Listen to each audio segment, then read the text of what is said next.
conte para nós aí uma curiosidade da Bíblia. Qual é uma curiosidade da Bíblia que você pode contar para nós aí, pegando o gancho desse tema? Rapaz, curiosidade da Bíblia. Por exemplo, Moisés. Deus deu a Torá para ele, né? O Pentateuco. Ele é quem escreve os 5 primeiros livros da Bíblia: Gênesis, Êxodo, Levítico, Números e Deuteronômio. Ele fala do começo da história da criação, do universo, do princípio de todas as coisas, sem estar lá. E ele fala do final da sua vida, no livro de Deuteronômio, a sua morte. Mas... E aí, eu acho lindo porque Deus deu a graça para Moisés de falar tanto as coisas passadas quanto as futuras.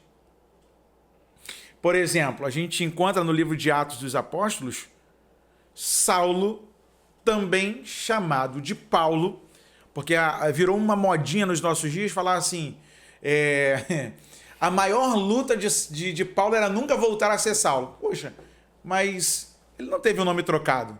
Um era o seu nome sinagogal e um era o seu nome civil. Quando ele transitava entre os hebreus, ele era chamado de Shaul, que foi traduzido para nós como Saulo, que é a mesma raiz do nome de Saul. E curiosamente eles vêm da mesma tribo, de Benjamim. Olha que curioso. Aí você tem o nome Paulus, do grego, que é onde ele transitava entre os outros cidadãos, né, pelo qual ele foi levantado para pregar o evangelho, não só para judeus, mas para também os gentios. E aí Paulo transitava entre os hebreus, Shaul, Saulo. Quando ele transitava entre os não-judeus, Paulus.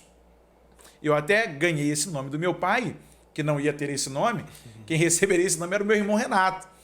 Meu pai, novo convertido, ele é um amigo de trabalho, foi lá no Senhor do Bonfim, na Bahia, tirou na fitinha um nome e veio escrito Renato.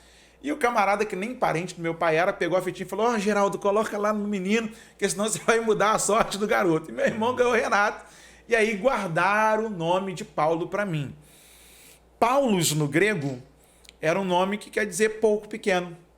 Eu nunca gostei desse nome. Eu falava, poxa, pai, tanto nome pra você me dar. Ele, não, é por causa da história. É igual a galera coloca Caleb, porque ele foi príncipe em Israel. Mas quando você vai ler no hebraico o nome Caleb é cachorro. A palavra Caleb é cachorro.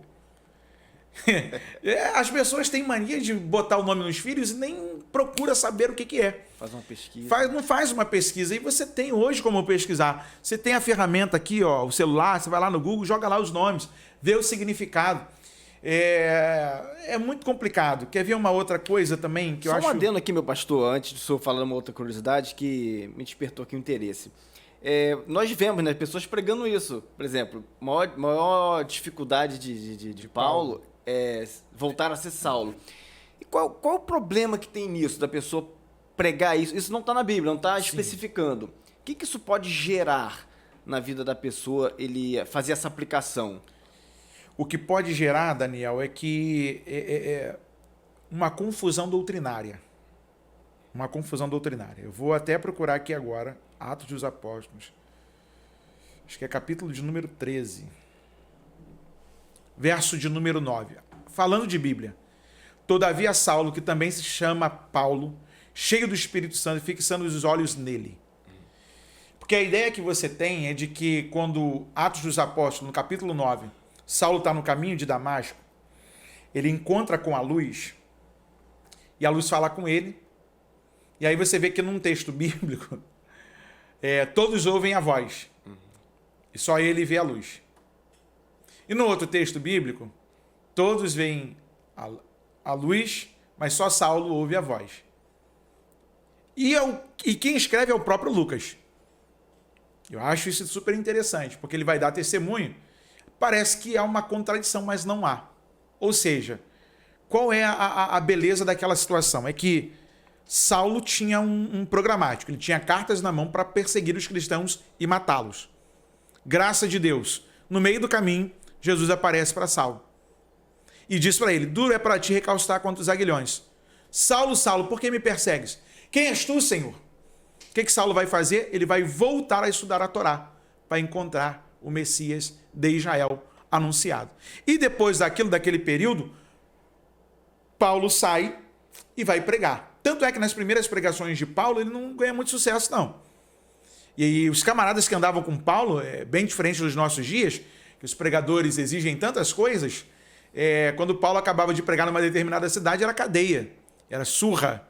Tanto é que o João Marcos não aguenta a pressão, ele mete o pé. Aí dá briga entre Barnabé e Paulo, no começo da segunda viagem, onde Paulo escolhe Silas para andar com ele, e aí o Barnabé escolhe ficar do lado de João Marcos. Mas no final, o Paulo chama o João Marcos, porque ele seria muito útil quando ele pede Timóteo para levar a sua capa na cadeia e os pergaminhos para ele. Aí você vê que dentre algumas curiosidades da Bíblia, por exemplo, se você consegue entender Gênesis capítulo 1, você não vai ter outra dificuldade em qualquer outro texto da Bíblia. Para mim, um dos pontos mais difíceis, na minha particularidade como cristão, lendo a Bíblia, é Gênesis 1. No princípio criou Deus os céus e a terra era sem forma e vazia.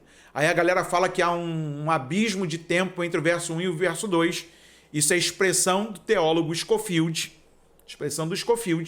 que vai fazer as dispensações, a dispensação da inocência, a dispensação da graça, aquelas outras coisas mais. E aí, Scofield vai dizer que há um tempo, só que houve uma explicação aqui do pastor Paulo Judeu sobre a questão do Vav, né? Vav Rolam. E aí ele diz que é como um gancho, que está conectado e que não há espaço de tempo ali. É uma coisa que acontece após a outra. Por isso que alguns judeus, até mesmo quando vão ler a Torá no capítulo 1 de Bereshit, que é o livro do Gênesis, eles afirmam, os judeus, que a criação também é evolutiva. Você pode procurar os dados do rabino Newton Bonder, aqui no Brasil, que foi por muito tempo líder lá no templo Sidom, que ele fala sobre isso, que a criação é evolutiva. Uma coisa foi chamando a outra. Porque o que me causa espanto o sol só nasce no quarto dia, mas já antes, já tem luz que separa noite e dia, e não é a luz do sol. E há a diferença da luz do dia e da luz do sol. Por exemplo, águas de cima e águas de baixo. E a mesma água que estava embaixo, criaram os peixes que ficavam debaixo da água e as aves do céu.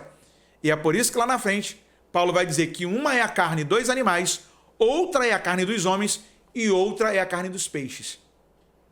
Então, se alguém diz para você que o homem veio do macaco, na Bíblia está escrito, e eu vou provocativamente não falar referência para você procurar no Novo Testamento, que uma é a carne do homem, outra é a carne dos animais e outra é a carne das aves. Dos peixes. Falando de Bíblia. Falando de Bíblia. Ó, muita coisa me ajudou aqui também, ó. De Alfred Kollater, Livro Judaico dos Porquês, editora Sefer. Tem muita curiosidade na Bíblia aqui. Por exemplo, como é que você faz com um morto judeu? Tem que enterrar no mesmo dia. Por exemplo, a história da viúva de Naim, que está carregando lá o seu defunto. Jesus está entrando na cidade, ela está saindo com o cortejo. Tem umas explicações aqui, quando você vai olhar lá, você fala assim, rapaz, é aqui. Sobre casamento, sobre guarda do sábado, sobre um monte de coisa, tá tudo aqui.